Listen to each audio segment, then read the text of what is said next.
The Marvellous Ears.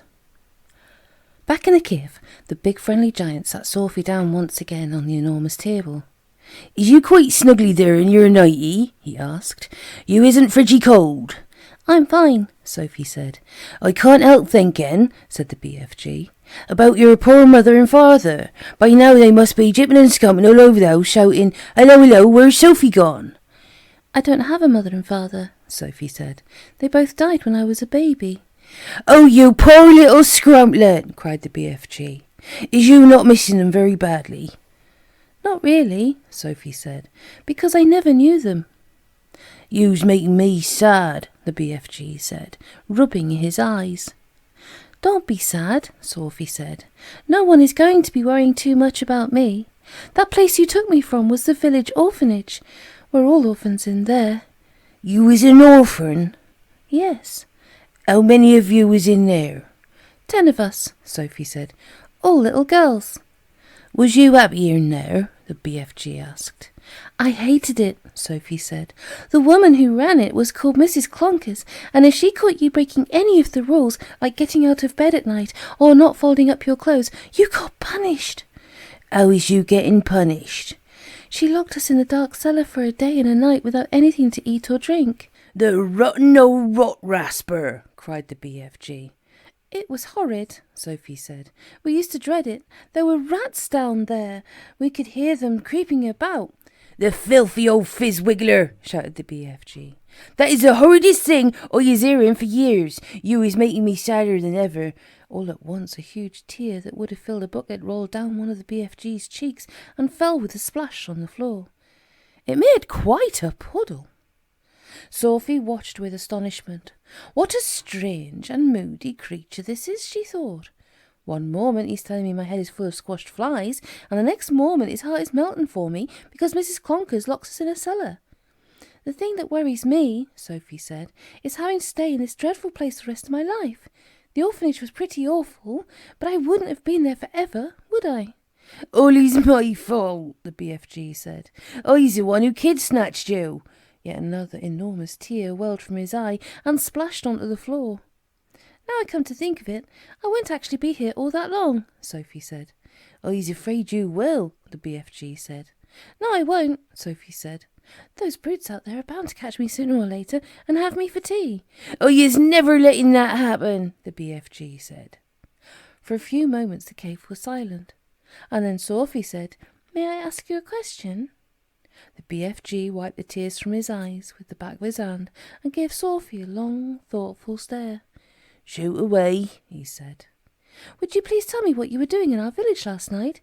Why were you poking that long trumpet thing into the Gucci children's bedroom and then blowing through it?" "Ha ha ha!" cried the BFG, sitting up suddenly in his chair. "Now he is getting nosier than a Parker." "And the suitcase you were carrying," Sophie said. "What on earth was all that about?" The BFG stared suspiciously at the small girl sitting cross-legged on the table. "You is asking me to tell you whoopsie big secrets," he said. "Secrets that nobody's ever hearing before." "I won't tell a soul," Sophie said. "I swear it. How could I anyway? I'm stuck here for the rest of my life." "You could be telling the other giants." "No, I couldn't," Sophie said. "You told me they would eat me up the moment they saw me." "And so they would," said the BFG. "You is a human being, and human beings is like straw bunkles and cream to those giants." "If they're going to eat me the moment they see me, then I wouldn't have time to tell them anything, would I?" Sophie said. "You wouldn't," said the BFG. "Then why did you say I might?" "Because I is brimful of buzzburgers," the BFG said. "If you listen to everything I'm saying, you'll be getting earache." "Please tell me what you were doing in our village," Sophie said. "I promise you can trust me." "Would you teach me how to make an elephant?" the BFG asked. "What do you mean?" Sophie said. "I would dearly love to have an elephant to ride on," the BFG said dreamily. "I would so much love to have a jumbly big elephant and go riding through the green forest picking peachy fruits off the trees all day long. This is a sizzling hot muck thumping country we is living in. Nothing grows in it except snozzcumbers. I would love to go somewhere else and pick peachy fruits in the early morning from the back of an elephant." Sophie was quite moved by this curious statement. Perhaps one day we'll get you an elephant, she said, and peachy fruits as well. Now tell me what you're doing in our village. If you's really wanting to know what I am doing in your village, the BFG said, I is blowing a dream in the bedroom with those children. Blowing a dream? Sophie said. What do you mean? I is a dream-blowing giant, the BFG said. When all the other giants is galloping off every what way in which to swallow up human beings, I is scuttling away to other places to blow dreams in the bedrooms of sleeping children. Nice dreams, lovely golden dreams, dreams that has given the dreamers a happy time. Now hang on a minute, Sophie said. Where do you get these dreams? I collect them, the BFG said, waving an arm towards all the rows and rows of bottles on the shelves. I has billions of them. You can't collect a dream, Sophie said. A dream isn't something you can catch hold of. You is never going to understand about it, the BFG said. That is why I is not wishing to tell you. Oh, please tell me, Sophie said. I will understand. Go on, tell me how you collect dreams. Tell me everything. The BFG settled himself comfortably in his chair and crossed his legs. Dreams, he said, is very mysterious things. They is floating round in the air like little wispy misty bubbles, and all the time they is searching for sleeping people. Can you see them? Sophie asked. Never at first. Then how do you catch them if you can't see them? Sophie asked.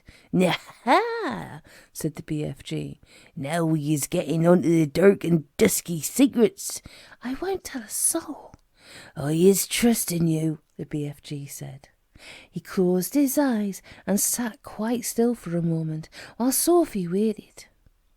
A dream, he said, as it goes whiffling through the night air, is making tiny little buzzing humming noise. But this little buzzy hum is so silvery soft, it's impossible for a human being to be hearing it. Can you hear it? Sophie asked. The BFG pointed up at his enormous truck-wheel ears, which he now began to move in and out. He performed this exercise proudly, with a little proud smile on his face. Is you seeing these? He asked. How could I miss them? Sophie said. They may be as looking a bit preposterous to you, the BFG said, but you must believe me when I say they is very extra usual ears indeed. They is not to be coughed at. I'm quite sure they're not, Sophie said. They is allowing me to hear absolutely every single twiddly little thing. You mean you can hear things I can't hear? Sophie said. You is deaf as a dumpling compared to me, said the BFG. You is hearing only thumping loud noises with those little earwigs of yours, but I'm hearing all the secret whisperings of the world. Such as what? Sophie asked. In your country, he said, I is hearing the footsteps of a ladybird as she goes walking across a leaf. Honestly? Sophie said, beginning to be impressed. What's more, I is hearing those footsteps very loud, the BFG said. When a ladybird is walking across a leaf, I is hearing her feet going clumpity clumpity clump like giant's footsteps. Good gracious me, Sophie said. What else can you hear? I is hearing the little ants chittering to each other as they scuttle around in the soil. You mean you can hear ants talking? Every single word, the BFG said, although I is not exactly understanding their language. Go on, Sophie said. Sometimes, on a very clear night, the BFG said, and if I is swiggling my ears in the right direction, and here he swiveled his grey ears upwards so they were facing the ceiling, if I is swiggling them like this, and the night is very clear, I is sometimes hearing faraway music coming from the stars in the sky. A queer little shiver passed through Sophie's body. She sat very quiet, waiting for more. My ears is what told me you was watching me out your window last night, the BFG said. But I didn't make a sound, Sophie said. I was hearing your heart beating across the road, the BFG said, loud as a drum. Go on, Sophie said. Please. I can hear the plants and the trees. Did they talk? Sophie asked. They's not exactly talking, the BFG said, but they's making noises. For instance, if I come along and I's picking a lovely flower, if I's twisting the stem of the flower till it breaks, then the plant's screaming. I can hear it screaming and screaming very clear. You don't mean it, Sophie cried. How awful! It's screaming just like you'd be screaming if someone was twisting your arm right off. Is that really true? Sophie asked. You think I swizz-figgling you? It's rather hard to believe. No, he's sitting right here, said the BFG sharply. Or he's not wishing to be called a fibster. Oh no, I'm not calling you anything, Sophie cried. I believe you, I do really. Please, please go on. The BFG gave her a long, hard stare. Sophie looked right back at him, her face open to his. I believe you, she said softly. She had offended him. She could see that. I wouldn't ever be fibbing to you, he said. I know you wouldn't, Sophie said. But you must understand it isn't easy to believe such amazing things straight away. Now you understand that, the BFG said. So do please forgive me and go on, she said. He waited a while longer, and then he said, It is the same with trees as it is with flowers. If I is chopping an axe in the trunk of a big tree, I is hearing a terrible sound coming from inside the heart of the tree. What sort of sound? Sophie asked. A soft moaning sound, the BFG said. It's like the sound of an old man is making when he's dying slowly. He paused.